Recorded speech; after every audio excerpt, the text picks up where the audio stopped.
What's up, y'all? It's Trig from Holy Culture, backstage at the Mic Drop movie premiere. It's a few hours before things get started, and I happen to be honored to be with the dynamic twins in the house. Yes. What's up, y'all? Good, man. I know y'all done sound check and everything, see energy levels all up and whatnot. Yeah. Adrenaline is like here. Probably ready to go eat before everything starts. Bring the energy back down and stuff. Yeah. So y'all originally from the Bronx, right? Originally. Bronx. And where you at now? Well, we're in California right now. Okay. And tell everyone about Dynamic Twins, man, because when you think about the pioneers of Christian hip hop between you guys and Michael Peace and whatnot, it's such a rich collection. But so many people don't understand and have not heard your stories, and they're gonna hear some of it in Mic Drop. But just give people a glimpse, man, of how Dynamic Twins got started. Well, we born and raised in New York, in the Bronx. We used to break dance, pop and all that stuff on the streets, along with other dancers. We had a group called Dances in 10.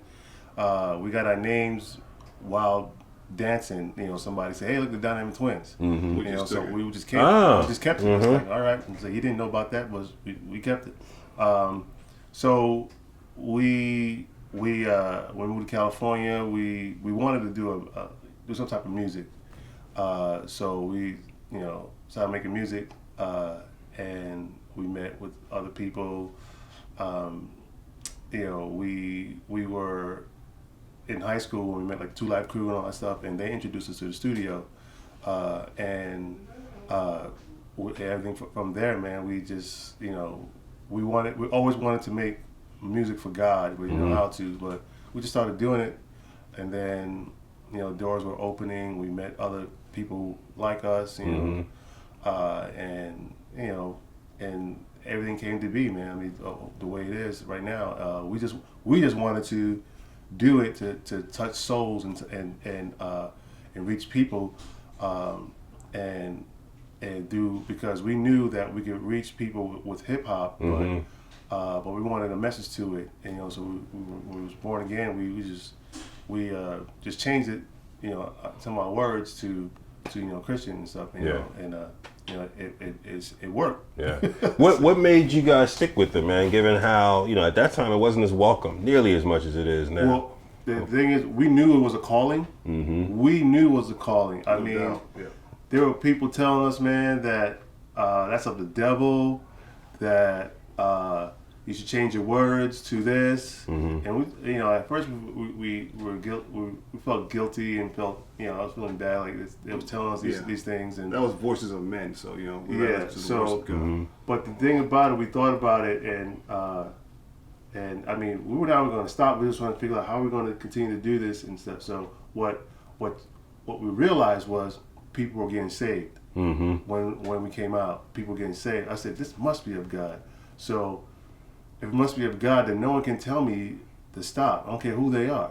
Right. I don't care if it was a pastor. So like, you guys are not called to this, So no, we are. Look at the evidence. We're things are happening. Mm-hmm. So we kept with it. Man. And I mean, that's what we believe God wanted us to do. Yeah. So, and it's been a long run, man. So let me ask you this. I mean, for brothers to be together for such a long time, what's it been like for your relationship over the course of this run, man?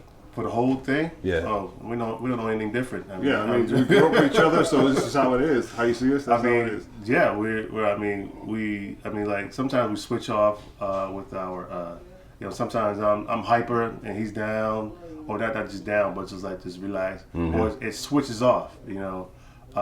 Tonight it'll be on both of us, but we haven't performed since 2006, something like that. 15 years. So we're both amped up. Yeah. So I might get tired tonight, but we're gonna make it through, man.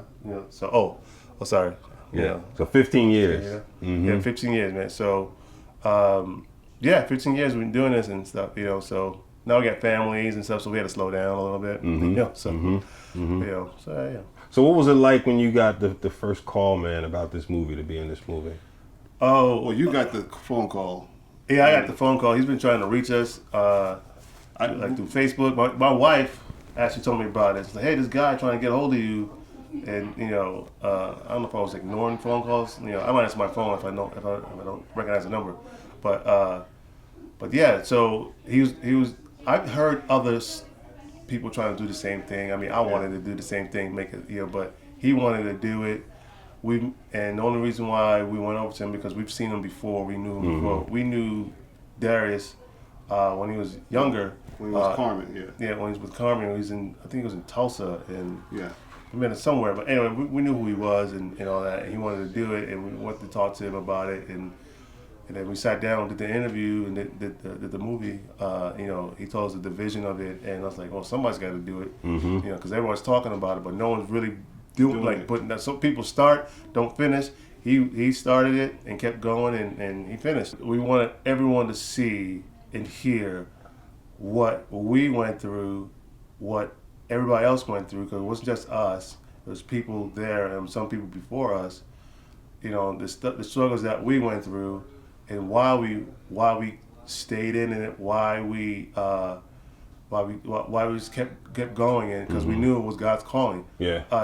There were Grammys and all that stuff that we were nominated for, and whatever. But we did it, and we didn't win any of it. We got nominated, but other people won. But that's not what was it wasn't the reason why we did it. The reason why we first started was we wanted to reach souls. Right. Because there are other people that that can reach souls that we can't reach. Right. So, and we can reach people that they can't reach. So, and that was a confirmation that we got to do this. We have to do this. So that's why we did. So, yeah. Yeah. I mean, you said that a few times that you knew it was God's calling. How, what made you feel that strong sense of sureness about that? Oh, there's evidence, man. I mean, like, we knew. When you just know, when you know it is. If you come and tell me like, hey, man, I don't think you should do this, I'm gonna go, well, you don't know my God. You know what God told me. You know what I'm saying? You can't tell me anything until God told me. You know what I'm saying? You can't tell me to stop until God told me to stop. I'm not going to stop. Right.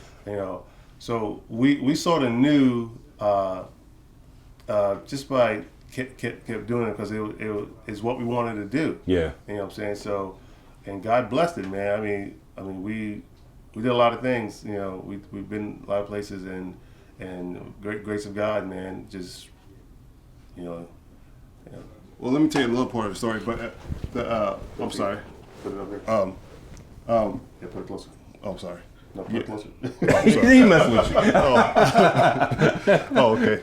Yeah. So we, before we did Christian rap, we did secular rap. So we did that, and we had a passion for that, and we was pretty good at it. People loved us. And when we became Christians, we wanted to do.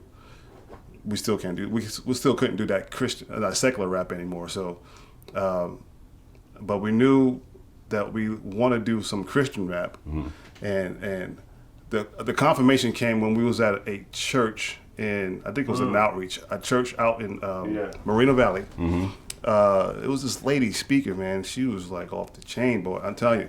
But she looked at my brother and I. She said, "You two." My brother and I went like this, looked at each other.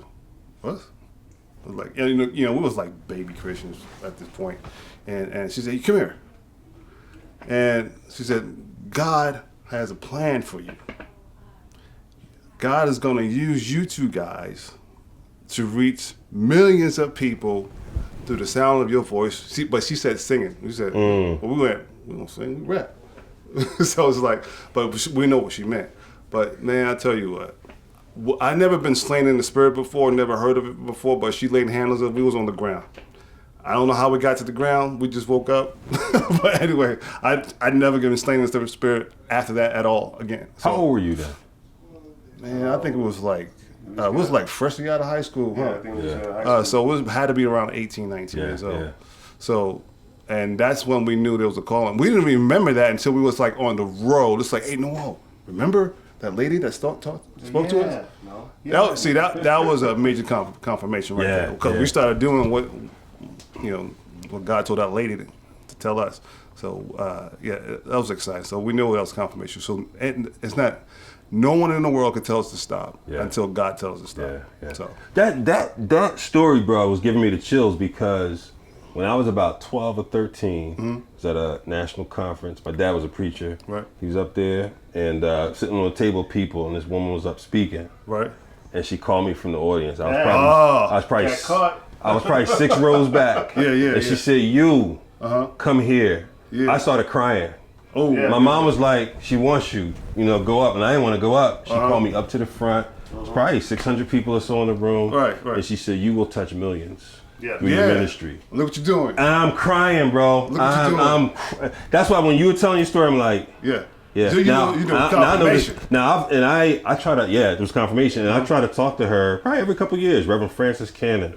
I call her every few years, man. I wish we knew who the lady was. We don't know. I would love to talk to her. Where was this at? This was, I think we were in Detroit for that Detroit? conference. Okay. I think we were in Detroit. Yeah. It was like, an annual conference. Because I remember that one.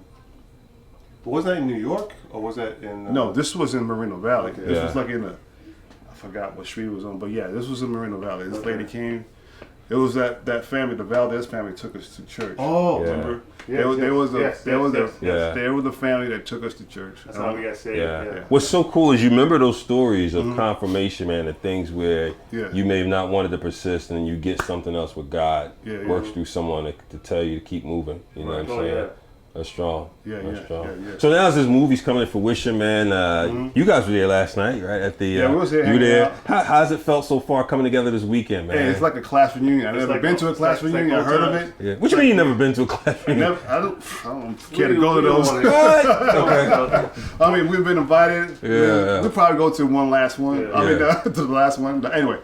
But, what does that mean? Right before everybody passed away? He said, some of them probably passed away already. It's like, so anyway, yeah. So it's like a class reunion. We've seen everyone. It was good to see everyone. Yeah, I mean, it's like, I mean, it's like nothing ever changed. Well, every one of us has a little bit of gray hair and stuff like that.